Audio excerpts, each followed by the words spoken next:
সরকার আওয়ামী সরকার অন্যায় করেছে, মানুষকে হত্যা করেছে, খুন করেছে, গুম করেছে। আপনারা কি অতীত সরকারের বিচার আপনারা চান? বিচার শুরু হয়েছে, আরো বিচার অপেক্ষা। আমি বলতে চাই, কেউ যদি এটা বিচার করতে না চায়, যদি বলে যে আমরা ক্ষমতায় গেলে এইসব মামলা তুলে নেওয়া হবে, তাহলে কি জুলাই বিপ্লব, এই বিপ্লবের প্রতি কি ভালো ধারণা হবে না বিশ্বাসঘাতকতা করা হবে? অতএব যারা অন্যায় করেছে তাদের বিচার হতে হবে। বিচার যারা করতে চায় না তাদের মতলব ভালো বলে মনে হয় না। হচ্ছে সংস্কার, সংস্কার করতে হবে।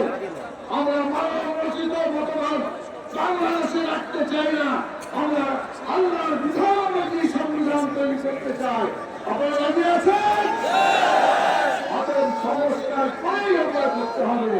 ইসলামের সাথে সংঘর্ষ আছে এমন বিধানগুলোকে বাতিল করে দিয়ে ইসলামের অনুকূলে যেগুলো আছে সেগুলো রেখে কোরআনের আইন অনুযায়ী সংবিধান তৈরি করে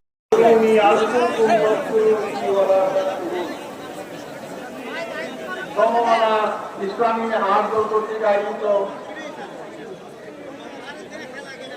বরিশাল বিভাগীয় সমাবেশ 44, 44, 45 এবং 47 তিনটি আয়াতে আল্লাহ একটা কথা বলেছেন, আমার লাম ইয়াহকুম বিমা আনজালাল্লাহু ফাউলাইকা হুমুল কাফিরুন ফাউলাইকা হুমুজ জালিমুন ফাউলাইকা হুমুল ফাসিকুন।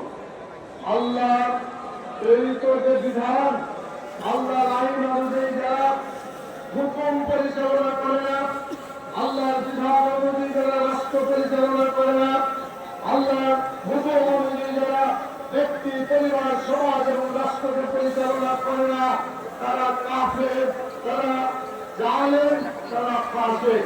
আল্লাহ তাআলা তাদেরকে তিনটা নামে আখ্যায়িত করেছেন। কয়টা নামে আখ্যায়িত করেছেন? তিনটা। এক নম্বর হচ্ছে কাফের, দুই নম্বর হচ্ছে জালেম, আর তিন নম্বর হচ্ছে ফাসিক। এটা কি আমার কথা আর আল্লাহর কথা? অতএব এই কাফের এবং জালেম এবং ফাসিকের এই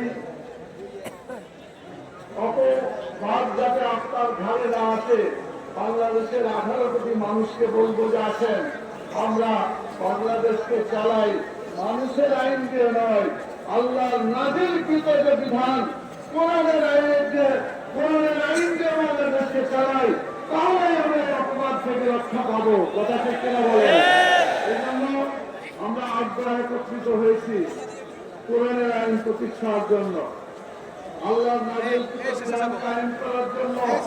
আমাদের দরজা